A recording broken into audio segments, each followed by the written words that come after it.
देख रहे हैं बीएनपी न्यूज। मैं हूं कुमार रोशन, नौबतपुर के बीच आया हुआ हूं और आज मैं विधायक जी से बात करने के लिए, एक्स विधायक जी से बात करने के लिए आया हुआ हूं और इनसे पूछने जा रहा हूं कि अभी आज के डेट में कोरोना काल में नौबतपुर में क्या व्यवस्था हो रही है सर।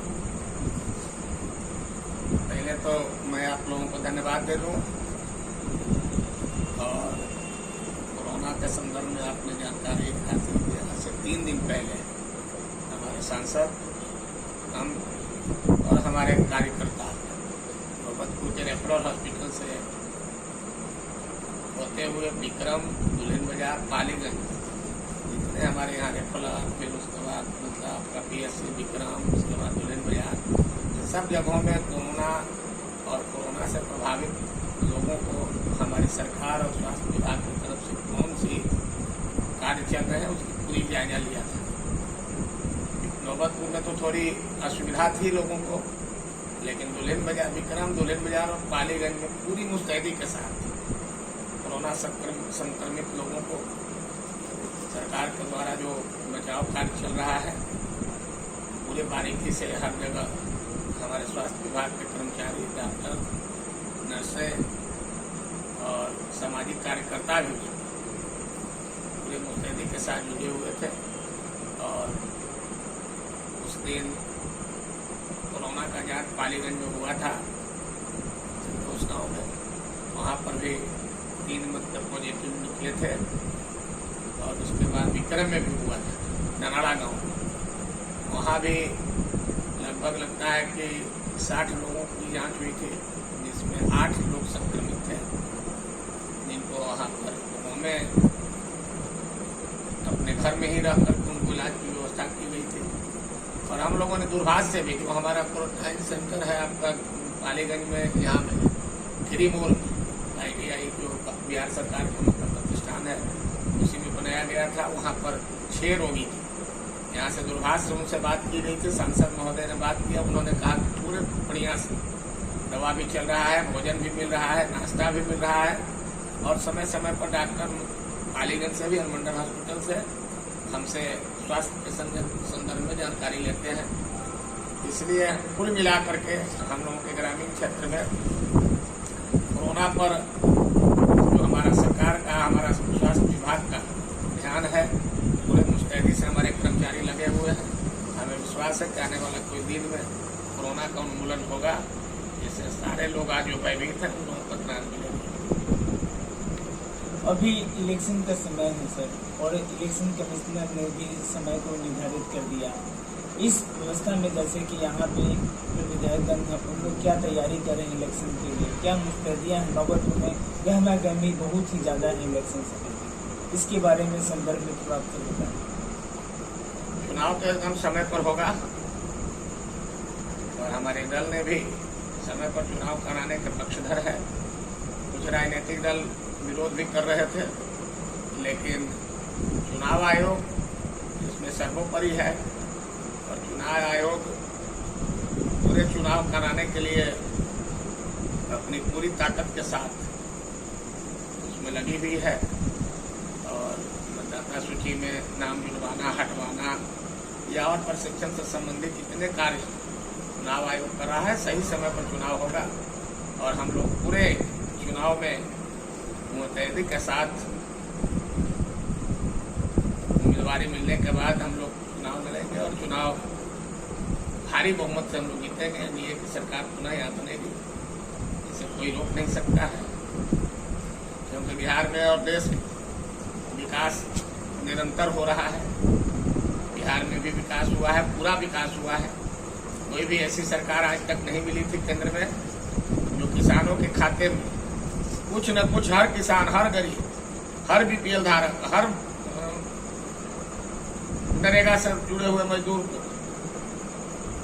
मानसिक रूप से उनके खाते में पैसे भेज रही है। यहाँ तक BPL धारक को देखा कि आपने नवंबर महीने तक मुफ्त 5 किलो चावल और 5 किलो गेहूँ, उसके साथ 1 किलो दाल सरकार की तरफ से मुहैया कराई जा रही है। हमारे जो मजदूर हैं, मजदूर मनरेगा वाले, उन लोगों के मतलब जिनको काम नहीं था, कोरोना के कारण काम उन लोगों को नहीं मिल रहा था, सभी काम ठप हो गए थे। तो ऐसे में हर खाते धारक को 400 रुपए के माहवारी उनके खाते में मिलना, तो उदाहरण भी यहाँ बैठे हुए हैं। जैसे सरकार पूरी मुस्तैदी के साथ लोगों के साथ तैयार है। किसान भी जो दशा था उस दशा को सुधारने का प्रयास हमारी सरकार ने की है। अभी आपने देखा कि कल भारत के प्रधानमंत्री ने ईंट का क्रय मूल्य 10 रुपये पुनः बढ़ा दिया, अब हो गया 285 रुपये कुंटल। किसानों को दशा को सुधारने का प्रयास है। और जैसा कि उन्होंने ऐलान किया है कि 2022 तक किसानों के आय को दुगना मैं कर दूंगा, और निश्चित रूप से हम लोगों को देखने को मिल रहा है। आप देखें कि महाराष्ट्र ट्रेन स्पेशल आ रहा है सब्जी किसानों के लिए, केवल उस पर सब्जियाँ इस समय के अवधि में वहाँ से गोभी, बंदा गोभी, टमाटर, शिमला मिर्च, ये सारे उधर से आ रहे हैं। इधर से जाएगा करेला जाएगा, परवल जाएगा, नेनुआ जाएगा, टिंडा जाएगा, इधर से सारी सामग्रियाँ वहाँ तक जाएगी, जिसका वहाँ ऊँचा मूल्य मिलेगा। वहाँ से प्याज भी बहुत भारी पैमाने पर आ रहा है। आज प्याज का रेट यहाँ कम गया, यही शुरू होने के कारण। इसलिए जो आज ट्रांसपोर्टिंग ट्रक से होता था, रोड से होता था, आज वो ट्रेन से हो रहा है। और 32 घंटे के भीतर वहाँ की खेत के उपजा हुआ ताज़ा सब्जी दानापुर के स्टेशन पर पहुँच रहा है, और यहाँ से बिहार के मंडियों में पहुँच रहा है, जिसका लाभ हम किसान ले रहे हैं। यह मतलब किसान की आय को बढ़ाने का दूसरा उदाहरण आपको मैं बता रहा हूँ। आप जब सर विधायक थे सर, उस समय से कुछ आप अपने बारे में बताएं, कैसे आपने संभाला था नगरवासियों को, और क्या क्या आपने किया था, कुछ उसके बारे में थोड़ा बता सकते। मैं तो यहाँ विक्रम विधानसभा का ये क्षेत्र है आपका नौबतपुर, और उसके 2000 के पहले यहाँ 20 वर्षों तक लगातार भारतीय कम्युनिस्ट पार्टी के उम्मीदवार, अब तो स्वर्गीय हो गए, रामनाथ यादव जी यहाँ के प्रतिनिधि हुआ करते थे। और यहाँ विभिन्न प्रकार के लोग चुनाव मैदान में उतर जाते थे, निर्दलीय उतर जाते थे, विभिन्न पार्टियों से उतर जाते थे, जिसके कारण मतदाता भी खंडित हो जाता था। और रामनाथ यादव बिना काम किए हुए 20 साल तक यहाँ का विधायक रहे।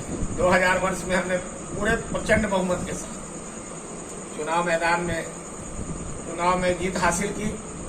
और उस समय यहाँ पर बिहार में लालू प्रसाद जी की सरकार थी, यहाँ राबड़ी देवी मुख्यमंत्री थी। विधानसभा के माध्यम से और मैं अपने इच्छा शक्ति के माध्यम से, मुझे करने का शौक था बहुत बचपन से। मैं आज से नहीं, भाजपा का स्थापना काल के पहले से, जब जनता पार्टी थी उसमें मैं था, उसके पहले मैं जनसंघ था। समय में जब दीपक साहब छाप जनसंघ का सिंबल था, उस समय मैं नारा लगाता रहता था, जीतेगा भाई जीतेगा, दीपक वाला जीतेगा। और उस समय से अनवरत हमको ललक था कि मैं कुछ करूं, लोगों के जो समस्याएं मैं देखता रहता था, उसको कैसे निदान किया जाए, कैसे नहर में पानी लाया जाए, कैसे बिजली की समस्या। आज तो बिजली की समस्या हो गई है मोदी जी की सरकार में, नीतीश की सरकार में, कि हर जगह मतलब बिजली चकाचौंध है। 24 घंटे में 18 घंटे बिजली मिलती है, 20 घंटे बिजली मिलती है। हम तो नौबतपुर में बताएंगे आपको दावे के साथ, विक्रम और नौबतपुर बीटा के इलाका 18, 20, 22 घंटे तक बिजली मिलती है। आप पहले के ऐसी स्थिति तो थी नहीं। अगर एक ट्रांसफार्मर जल गया किसी गांव में, तो समझ जाइए कि मतलब 3 महीने, 4 महीने, 6 महीने तक आपको ट्रांसफार्मर नहीं मिलेगा। यह मैंने देखा है, देखा है क्या। इसी जगह नगवा गांव, जो आदर्श गांव कहा जाता है, जहाँ भारतीय स्टेट बैंक की शाखा है नगवा में एक बार ट्रांसफार्मर जली थी 86-87, जो 3 बरस तक लगातार वहाँ ट्रांसफार्मर नहीं आया। और वहाँ बैंक में जनरेटर से काम करना पड़ा था, वो जनरेटर की मतलब मुहैया मैंने कराने का काम। यह थी पहले की बात और आज के बाद। तो उस समय जब मैं जीता था तो नौजवान भी था, ललक भी था, काम करने की इच्छा शक्ति भी थी।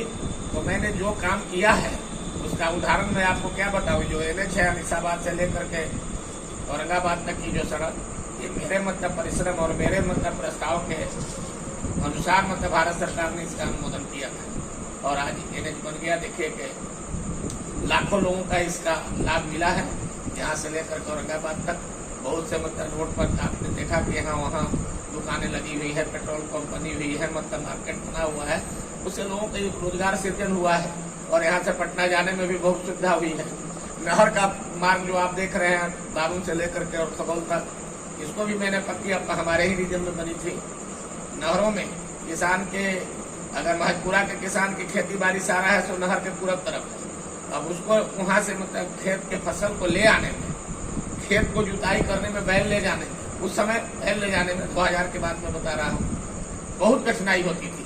3-4 किलोमीटर दूर से घूम करके बैल और जानवर और ट्रैक्टर जाता था वहाँ। लेकिन उस गांव में समस्या के निदान के लिए मैंने पुल का निर्माण कराया। मैं उस समय विधानसभा में था तो नहर संघर्ष समिति बनी थी, पंचायत समिति बनी थी, उसका मैं कन्वीनर था। तो महजपुरा से लेकर के महजपुरा में, टुल्लू चक में, मसौड़ा जलपा में, पैनापुर में, पडरियावा में, बुद्धू छपरा में, निसरपुरा में, जलपुरा में, मसौड़ा में, उदयपुर में, भरेरिया, इंग्लिश में, जयपुर पहलेजा में, आपका यहाँ में मैंने 14 को पुल निर्माण कराने का काम किया था, जो विभिन्न जिलाओं में और अरवल जिला में भी पड़ते थे। हरदिया अंतिम पुल बनी थी 2007। ये समय तो उस समय का मेरा देन है। धाना पर नहर एक निकलवाए थे, आपको आपके चैनल 4 रानी तालाब ऊपर एक पुलिस गेट था जो ठप हो गया था, जो जीर्ण शीर्ण हो गया था, और उधर के आवाम को बहुत माने खेती में कठिनाई होती थी, पानी खेत तक नहीं पहुंचता था। माने आपका काप का गांव है, तैजलपुर का गांव है, आपका कुशवाहा कनपा का गांव है, आपका मठिया का गांव है, आपका बरदा, बारा, चौटा, खरगपुरा, बेनीबिघा, शाहजहांपुर, जमालपुर का गांव है। उन गांव में उसी सुलिस गेट से पानी आता था। तो वर्षों पहले टूट गया था, मतलब ध्वस्त हो गया। मैंने उसको 12.5 लाख रुपए लगा करके बनवाने का काम किया था विभाग के माध्यम से। आज वहाँ हरित क्रांति पैदा करने का काम किया था, बहुत सब काम किए थे। आपका कनपा पावर स्टेशन, वहाँ 1.5 MVA का ट्रांसमिशन था।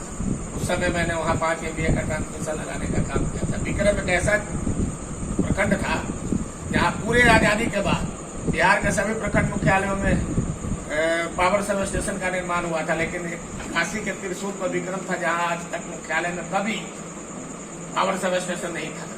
मैंने अपने प्रयास से विधानसभा में प्रश्न के माध्यम से उस समय श्री श्याम रजक जी विद्युत मंत्री थे, उनके आश्वासन और उनके आदेश पर विक्रम के पार्वती उच्च विद्यालय के दीवार के पीछे कृषि विभाग के जमीन पर मैंने वहाँ पावर हाउस बनवाने का काम किया। आज वहाँ गांव-गांव में बिजली की रोशनी जगमगा रही है। उसके अलावा भी बहुत काम हुए थे। परेव में 500 kVA के ट्रांसफार्मर लगाने का काम किया था। परेव जहाँ पित्तल के बर्तन बनते, अब तो चल गया 2010 में मुंगेर में। पहले हमारा विधानसभा विक्रम में था, वो वहाँ पर 200 MVA का ट्रांसफार्मर लगाए थे उद्योगियों के लिए। वहाँ 1500 से ऊपर पित्तल का बर्तन उद्योग है, घर में वहाँ बनता है। उन लोगों की स्थिति सुधारने के लिए बहुत प्रयास किए। तो उस समय हम लोगों के वाजपेयी जी की सरकार थी, केंद्र में NDA की सरकार थी। हमारे उस समय के नेता श्री CP ठाकुर जी थे, केंद्र में मंत्री भी थे, लघु उद्योग के मंत्री बने थे। यहाँ पर बैंक के 2 भी ब्रांच खुलवाए गए थे। यूनियन बैंक का ब्रांच खुला था, PNB का ब्रांच खुला था बड़े गाँव में। पित्तल नगरी का विकास हो। बिहार का एक ही गाँव है वो जहाँ बड़े पैमाने पर पित्तल के बर्तन का निर्माण होता है। और से बहुत वहाँ गांव के कटाव बचाव के लिए वहाँ 2 करोड़ रुपए लागत से बड़े गांव को मैंने बचाने के लिए। आगे सर बात की ओर बढ़ते हैं। यहाँ जो अभी जो इलेक्शन का माहौल है, नौबतपुर में गहमा गहमी है। इस बार मैंने विक्रम में बहुत ही गहमा गहमी है। सुनने में आ रहा है कि अनिल जी भी हैं जो ex MLA थे, वो भी इस बार कांटे की टक्कर की तरह वो चाह रहे हैं कि विक्रम से हम भी प्रत्याशी के रूप में खड़ा हूँ। क्या आपका क्या इसके बारे में कहना है सर? आप थोड़ा इसके बारे में बताएं। इसमें तो भारतीय जनता पार्टी हमारी पार्टी है। उसके पहले वो विधायक यहाँ रहे थे। यहाँ पर कांग्रेस के तरफ से सिद्धार्थ सिंह अभी वर्तमान में विधायक हैं। अनिल कुमार ये जो सिद्धार्थ सिंह है, ये क्या काम कर रहे हैं? कैसा यहाँ माहौल हो बना? गरीबों की बातों को सुन रहे हैं कि नहीं? वो उनके तरफ से क्या हो रहा है, ये तो आप ज्यादा अच्छे से बताएंगे, क्योंकि मैं तो यहाँ का हूँ। आप ही बता सकते हैं कि क्या उनके तरफ से हो रहा है। उनके तरफ से केवल जो फंड उनके पास था, या और फंड वो इधर उधर से भी परचेज किए थे, उसी के माध्यम से अपन निकटवर्तियों को काम करते हैं। दूर दराज के रहने वाले मतलब पटना में रहते हैं, यहाँ नहीं। और यहाँ के गरीब किसान, गरीब मजदूर, झोपड़ी में रहने वाला लोग, बकुआ और बकुड़दार के लोग, कहाँ पता उसको होगा कि कहाँ है नाला रोड, कहाँ है कंकड़ है। इसलिए वहां न जा पाएगा, न उसका काम हो पाएगा। और ऐसे लोगों के लिए मतलब कहाँ पता आज के जनप्रतिनिधि कहीं कटिबद्ध है कि उनका समस्या का समाधान में करो। समाधान तो वहां न होता है। मान लिया कि अगर महीना में 1 दिन यहाँ या महीना में 5 दिन अगर बैठते नौबतपुर में, 5 दिन विक्रम में, 2 दिन बीटा में, जो बीटा का क्षेत्र है वहां बैठते तो वहाँ समस्याओं का अंबार रहता, उसका निदान भी हो सकता था। लेकिन पटना में रहने वाला व्यक्ति मतलब यहाँ के समस्या के संदर्भ में क्या मतलब जान पाएगा। यहाँ के लोग वहाँ जा भी नहीं पाएंगे। ये तो मुट्ठी भर लोग जो उनके इर्द गिर्द रहते हैं वो आते रहते हैं अपना। ऐसे मैंने जन समस्याओं के प्रति उनका कोई रुचि नहीं। और फिर क्या संदेश देना चाहते हैं हमारे चैनल के माध्यम से? संदेश क्या देना चाहते हैं मतलब आज के युग में हर लोगों को मतलब चाहे वो किसान हो, मजदूर हो, वोटर हो, नौजवान हो, सब लोगों को मतलब अपने भविष्य के लिए जागरूक रहने की जरूरत है। और आज वर्तमान में लोकतंत्र का यह देश है। यहाँ लोकतंत्र पूरी मजबूती के साथ आज राज्य से लेकर के देश में कायम है। और ऐसे में हर लोगों की बात अपने सरकार तक पहुँचे, समस्या का निदान हो। सब लोग सामूहिक रूप से, जैसे यहाँ नहर है, सिंचाई का एकमात्र साधन है, यहाँ सब लोग अगर बैठ करके तय करेंगे कि नहर का रिमॉडलाइजेशन होना चाहिए, नहर में पानी नियमित आना चाहिए, बिजली मिलनी चाहिए, ट्रांसफार्मर जल गया उसके लिए प्रयास करना चाहिए। तो हमारा युवा वर्ग भी है, किसान भी, बड़ा कंसेस इलाका ही है। माने विक्रम का इलाका, पाली का इलाका कंसेस इलाका है।